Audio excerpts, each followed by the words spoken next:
Bismillahirrahmanirrahim. Assalamualaikum warahmatullahi wabarakatuh. Selamat datang di video tutorial pengganti pertemuan mata kuliah Bahasa Indonesia. Saya Sofwan Nugraha, dan di video tutorial ini kita akan membahas tentang penulisan bentuk singkat. Di video ini kita akan membahas beberapa hal seperti definisinya bentuk singkat, teknis penulisannya berdasarkan Pedoman Umum Ejaan Bahasa Indonesia, dan beberapa contohnya.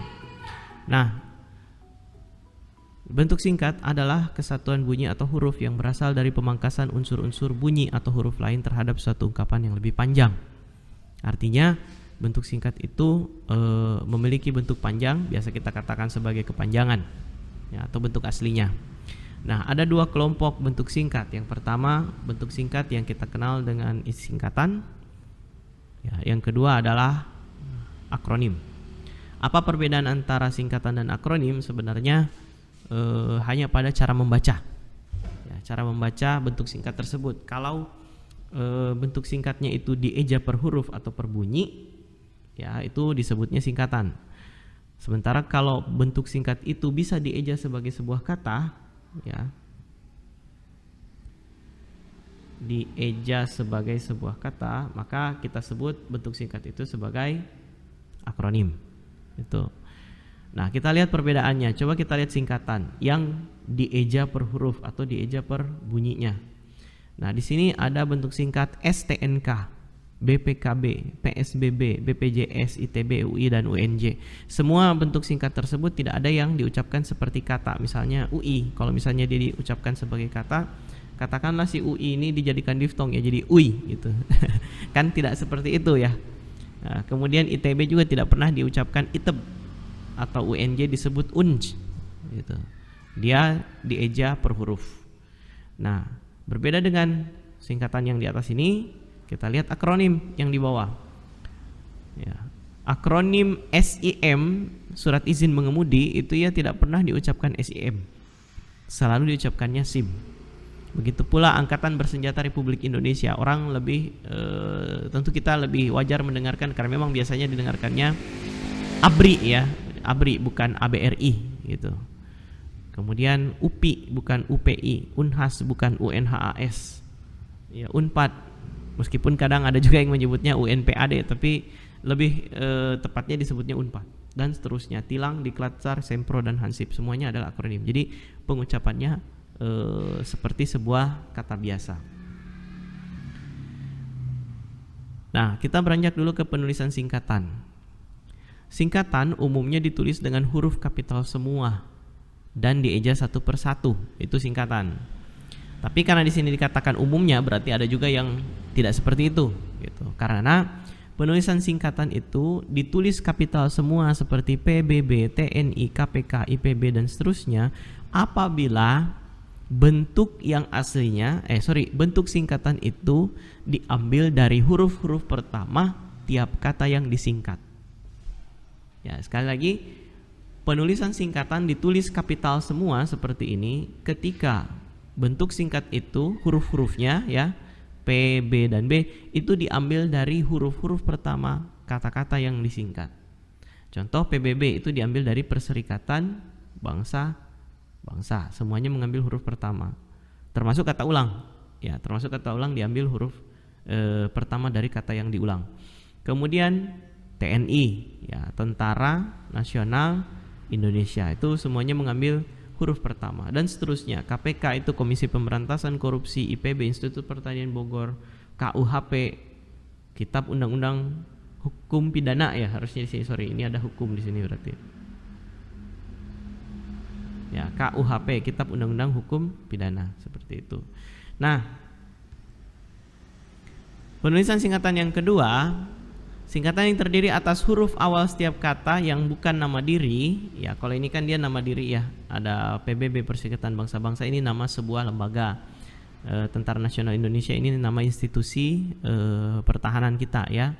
Kemudian yang lain pun semuanya nama institusi. Kalau ini KUHP ini, Kitab Undang-Undang Hukum Pidana ini adalah nama dokumen. Di sini kan ya ada ya nama dokumen.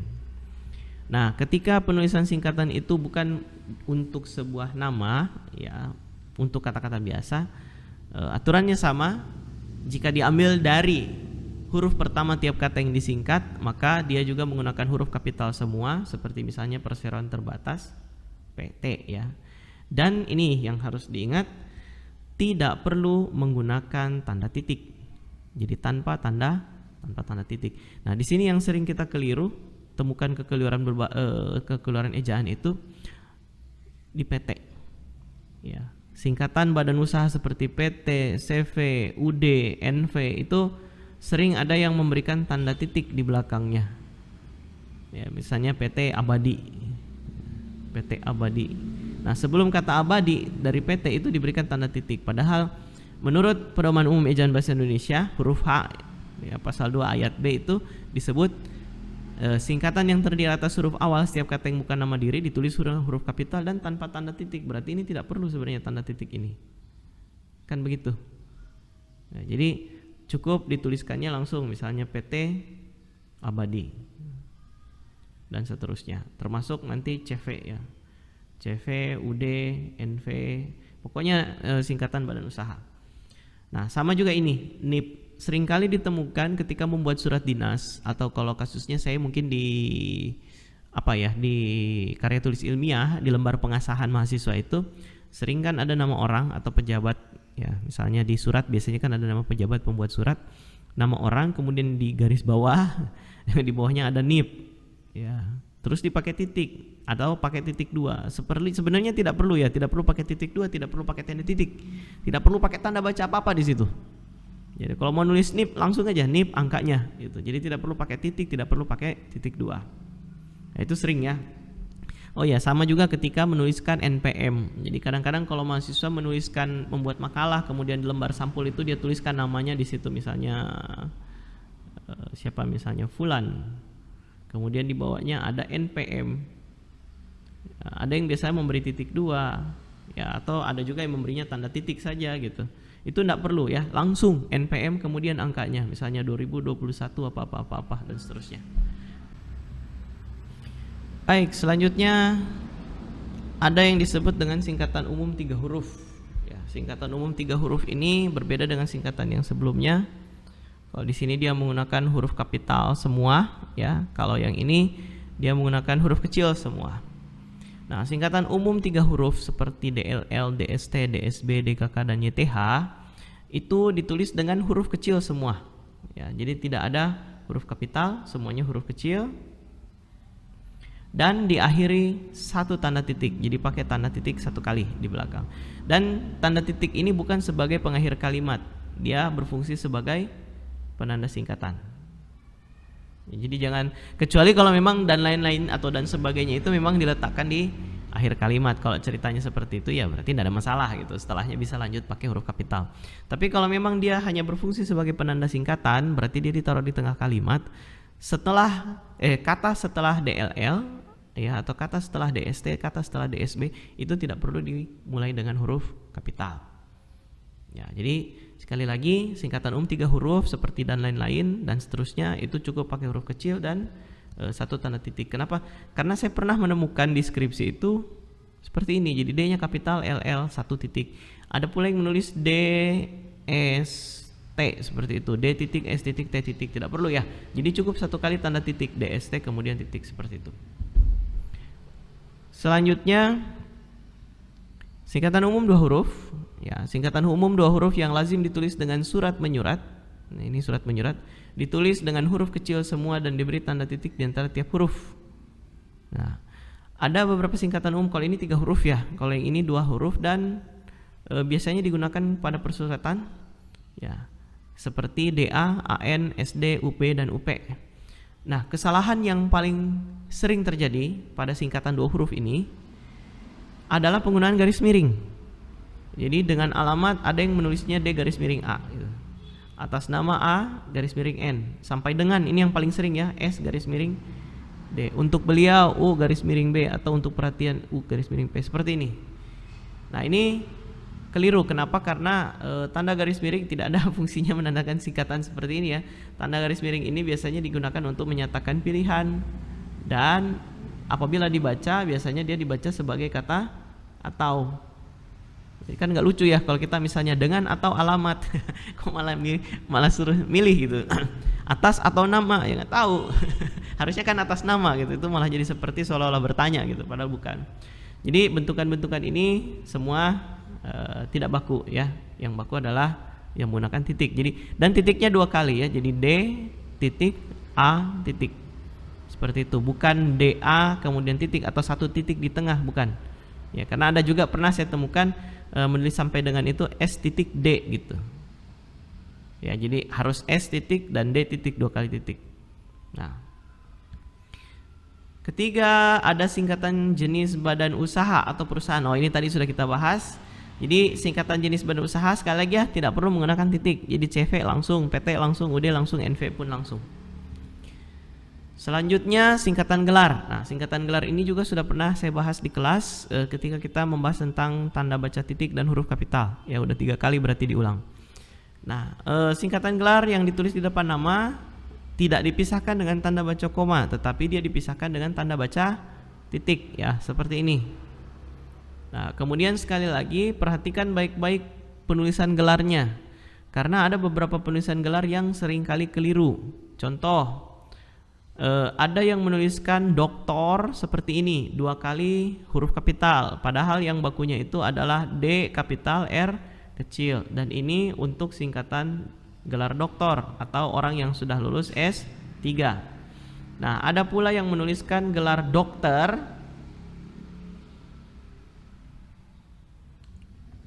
dengan huruf kapital di depan seperti ini. Ini juga tidak baku ya untuk gelar dokter ya, karena dokter itu harusnya D-nya kecil, R-nya pun kecil.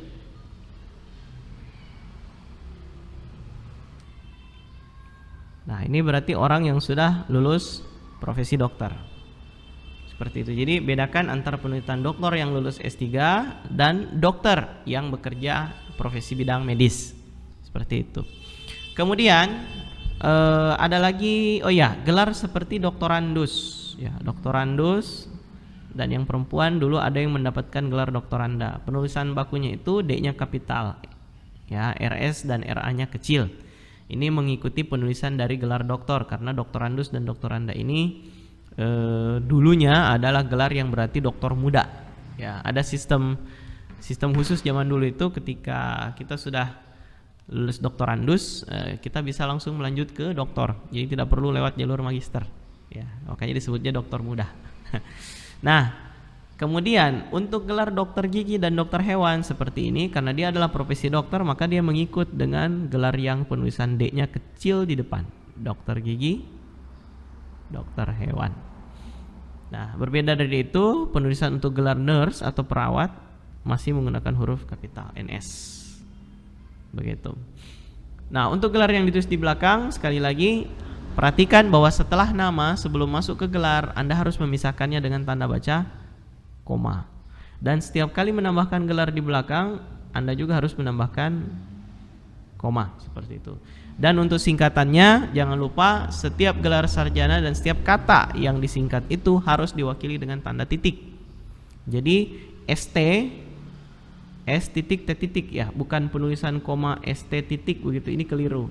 Ada juga yang koma S titik T. Ya, ini keliru karena harus 2 titiknya. Ada juga yang koma STA, ini lebih keliru lagi karena tidak ada tanda titiknya. Yang tepat itu 2 tanda titik, S dan T. Kemudian ada gelar, jadi tiap kata itu harus diwakili dengan tanda titik ya. Contoh, ada gelar SP kapital D kecil, SPD, S titik, PD titik ya, sarjana pendidikan. Kemudian ada gelar sarjana pendidikan Islam, S titik, PD titik, kemudian I titik. Nah, yang sering keliru dan sering sekali saya jumpai, penulisan sarjana pendidikan Islam itu dituliskan seperti ini, S titik, PD kecil, kemudian I kapital, kemudian titik. Atau dituliskan S titik, PD titik I tanpa ada tanda titik di belakang. Ya, ada beberapa gelar-gelar yang mungkin agak panjang ya, sehingga kelupaan tanda bacanya atau mungkin tidak tahu bahwa di situ harus ada tanda baca. Ya, gelar seperti apa? Sarjana Teknik Terapan ya, S.T.T. gitu. Atau Sarjana Sains Terapan SI ya. Sorry, SI bukan SR, SI. Coba bisa dihapus. Nggak bisa, ya sudah. Begini aja dulu, SI titik ya, seperti itu.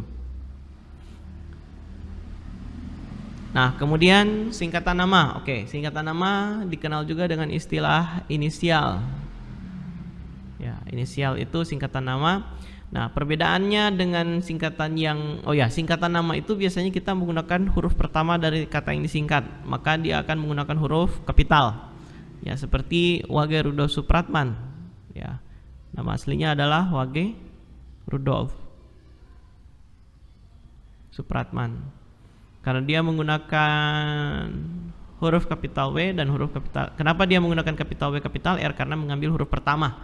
Seperti itu. Nah, cuman berbeda dengan kaidah yang pertama. Kalau kaidah pertama teman-teman ingat tadi, ketika kita menggunakan singkatan dengan huruf kapital semua, maka tidak perlu tanda titik. Nah, berbeda dari itu, singkatan nama justru harus menggunakan tanda titik di setiap hurufnya. Ya, itu untuk inisial. Makanya penulisannya itu WR, W titik R titik, bukan seperti ini gitu. Begitu Supratman enggak ya. Atau ada juga yang bisa menulis Supratman hanya satu titiknya di belakang. Itu keliru. Sama seperti ini, Laksamana Laut Raden Endang Martadinata. Ya, tiap bagian namanya itu termasuk gelarnya itu disingkat dan diberi tanda titik seperti itu. Termasuk ketika kita menyingkat gelar kehormatan atau gelar keagamaan ya, seperti haji seperti ini, atau hajah seperti ini. Ya, seperti Andi ya, atau Daeng. Nah, kemudian untuk singkatan lambang kimia, SI, ukuran dan mata uang, ya, penulisan mata uang itu yang perlu diingat, sebenarnya mata uang itu bukan disingkatan ya, dia dianggapnya sebagai sebuah simbol. Jadi dia disetarakan dengan gelar singkatan dolar seperti ini atau yen seperti ini, yang setelah itu tidak ada tanda titik, tidak ada tanda spasi, langsung diikuti dengan bilangannya. Menuliskan 2000 dolar itu kan seperti ini ya. Ya, kalau bahasa Inggris dia pakai koma. Nah, serupa seperti itu di dalam bahasa Indonesia. Ya, di bahasa Indonesia kita menuliskan RP itu tidak perlu tanda titik seperti ini, tidak perlu dispasi seperti ini ya, tapi langsung ke angkanya. Kemudian yang lain, kita tidak menggunakan koma strip seperti ini untuk penanda sen. Kita menggunakannya, yang baku itu menggunakannya seperti ini, pakai koma 00. Jadi yang ini sebenarnya udah benar ya, tetapi tanda titiknya ini loh yang jadi masalah. Seperti itu. Oh ya, maaf, ini untuk SI atau satuan internasional seperti volt. Volt itu disingkat dengan satuannya itu menjadi V kapital ya. Ampere yang penulisannya seperti ini, dia tidak kapital ya sebenarnya, ditulisnya dengan ampere A kapital seperti ini. Nah, karena ini udah menjadi satuan SI atau singkatan satuan internasional, maka dia tidak perlu lagi diganggu ya, sudah begitu aja karena dia berlaku secara internasional. Nah, kemudian untuk lambang kimia kita bisa lihat langsung ke tabel periodik. Kemudian untuk mata uang tadi sudah. Untuk ukuran, oke. Ukuran itu penulisan kalau kita menggunakan ukuran yang kilo, senti, desi, mili dan seterusnya, itu tidak menggunakan huruf kapital. Jadi kilogram itu K-nya kecil, G-nya pun kecil. Ya. Misalnya hektoliter itu H-nya kecil, L-nya kecil gitu. Kemudian misalnya sentigram atau sentimeter itu sentimeter atau centigram gitu. Nah, ini ada beberapa sekilas daftar singkatan gelar. Ya, nanti bisa dibaca di modul karena ini sama aja isinya dalam. Kita masuk ke pembahasan tentang akronim. Akronim adalah kependekan yang berupa gabungan huruf atau suku kata atau bagian lain yang ditulis dan dilafalkan sebagai kata yang wajar. Jadi sekali lagi ya, perbedaan antara akronim dan singkatan adalah bagaimana cara membacanya. Ya, ketika singkatan itu harus dieja per huruf, STNK ya, atau DLL, YTH ya, AN ya, atas nama, sampai dengan S titik D titik ya, atau gelar misalnya SE, MSI gitu ya. Nah, akronim itu bisa dieja sebagai kata. Misalnya ada bentuk singkat ponsel dari kepanjangan telepon seluler. Ya, jadi bisa dibaca ponsel, tidak perlu dieja satu persatu huruf, PONSEL gitu. Ya, atau di sini ada contoh lain, sembako, dia tidak perlu dieja SEMBAKO gitu. Dia langsung dibaca seperti kata. Nah, itu perbedaan dasar antara singkatan dan akronim. Dan keduanya masuk ke dalam bentuk singkat. Nah, untuk penulisan akronim sendiri sebenarnya tidak jauh beda dengan aturan penulisan singkatan ya, atau bentuk singkat yang lain. Karena pada dasarnya, sekali lagi saya ingatkan, apabila ada singkatan yang dibentuk dari kepanjangan yang diambil dari huruf-huruf pertama, semuanya harus dikapitalkan. Ya, tadi contoh tentang STNK itu diambil dari surat tanda nomor kendaraan, semuanya huruf pertama. Nah, seperti ini ada pula akronim yang ditulis kapital semua, misalnya SIM. Ya, dia tidak dieja SIM ya, dibacanya SIM. Nah, ini akronim tapi dia tetap menggunakan huruf kapital semua karena sama seperti STNK, dia mengambil huruf pertama dari bentuk panjangnya, bentuk yang disingkat. Ya, UAN juga begitu, ujian akhir nasional. Ya, NIP ya, nomor induk pegawai. Nah, untuk singkatan yang seperti ini, bentuk singkat kapital semua seperti ini, ya juga tidak menggunakan titik. Ya, jadi NIP itu kan bisa dibaca NIP, bisa dibaca NIP ya. Jadi sebenarnya bisa singkatan, bisa akronim itu. Tetapi pada dasarnya tetap di belakang NIP itu tidak perlu diberikan tanda titik karena tidak jarang saya temukan ada surat dinas ya yang di kan di bawah surat dinas itu biasanya ada bagian tanda tangan ya yang ditandatangani oleh pejabat pembuat surat, ada nama orang di atasnya, di bawahnya ternyata ada NIP dan diberi tanda titik, itu tidak perlu, ataupun titik 2 itu juga tidak perlu. Kemudian penulisan yang kedua ya, yang kecil semua. Nah, ada akronim yang dituliskan kecil semua ketika akronim itu tidak dibentuk dari huruf pertama kata-kata yang disingkat. Ya, jadi dia mengambil bisa huruf kedua, bisa huruf ketiga, 4, 5 dan seterusnya dari kata pertama atau dari kata kedua. Yang jelas tetap berurutan. Ya, jadi bukan kata kedua dulu terus kata pertama, enggak ya, tetap dari kata pertama, kedua atau dan seterusnya. Ya, pertama, kedua, ketiga. Cuman mengambil hurufnya itu tidak harus di huruf pertama. Contoh, ada singkatan bahasa Inggris ya, Radio Detecting and Ranging. Ini disingkat menjadi radar. Nah, istilah radar itu sebenarnya singkatan dari bahasa asing ya, akronim dari bahasa asing. Cuman diserap ke bahasa Indonesia utuh menjadi radar. Nah, seperti ada lagi tilang. Ya, tilang itu sebenarnya akronim ya, akronim dari bukti pelanggaran. Nah, kalau di sini kita lihat akronim tilang itu diambil dari huruf keberapa? 1, 2, 3, huruf keempat, huruf kelima kata pertama, kemudian huruf ketiga, keempat, kelima, dan keenam kata kedua. Nah, makanya dia tidak bisa dituliskan kapital semua, tetapi menggunakan huruf kecil semua. Hal yang sama dengan Polsek, ya, Polda, Wagub, Pemilu, dan Himpunan Mahasiswa. Nah, kemudian bandingkan dengan penulisan yang ketiga ini. Ada juga akronim yang ditulis satu huruf kapital di awal, ya, jadi ada satu huruf kapital di awal seperti ini. Jika posisi huruf-hurufnya diambil secara acak dan bukan acak ya sebenarnya, lebih tepatnya tidak menggunakan huruf pertama dan akronim tersebut menjadi bagian dari suatu nama. Nah, kalau teman-teman perhatikan di depan ada akronim Polsek di sini. Ya, Polsek, perhatikan huruf P-nya kecil. Juga Polda, P-nya kecil.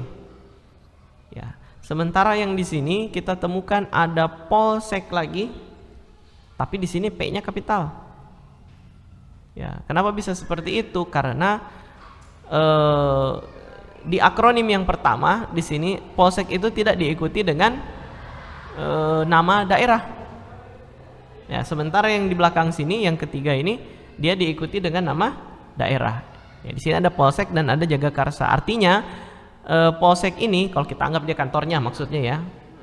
Polsek ini bukan bagian dari polsek Jagakarsa adalah kata polsek di polsek Jagakarsa adalah bagian dari nama ya, nama sebuah kantor gitu. Makanya dia boleh dikapitalkan. Nah, di sini ada lagi apa tadi? Oh ya, Wagub. Nah, di sini ada akronim Wagub, W-nya kecil. Ya, tapi lihat di nomor 3 di sini akronim Wagubnya ternyata dia kapital. Kenapa? Karena di belakang Wagub itu ada nama daerahnya, meskipun bentuknya akronim juga gitu, nggak ada masalah.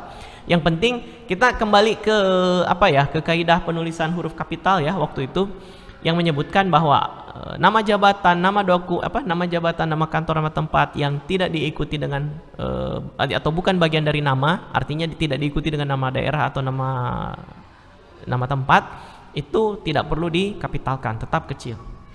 Begitu. Nah, kemudian kita lihat di sini ada Kapolri. Nah, ya ada Kapolri. Kalau di sini tadi sepertinya nggak ada ya. Kalau misalnya kita punya akronim Kapolda, selama Kapolda itu tidak diikuti dengan nama daerahnya, berarti dia tidak boleh dikapitalkan. Kalau dia diikuti dengan nama daerah, misalnya Kapolda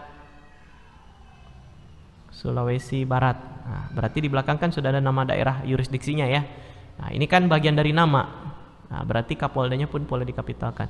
Tetapi kalau Kapolri itu pasti kapital. Kenapa? Karena hanya satu pejabatnya. Ya, Kapolri itu kepala Kepolisian Republik Indonesia itu cuma satu. Sementara kalau Polda kan banyak ya. Di tiap provinsi ada kepolisian daerah itu. Makanya dia harus diikuti dengan nama daerahnya. Nah, kemudian di bawah ada lagi. Nah, ini seperti ini ya, Unpad, Unismu dan Unimaju. Ini bagian dari akronim yang jelas-jelas menunjukkan nama. Ya, ini begini penulisannya yang tepat. Nah, itu saja mungkin pembahasan tentang bentuk singkat dan mulai dari singkatan dan akronim. Semoga apa yang sudah dipaparkan bisa memberikan pengetahuan ya dan bermanfaat buat teman-teman semua. Sampai jumpa di video tutorial yang lain. Saya Sofwan Nugraha. Wassalamualaikum warahmatullahi wabarakatuh.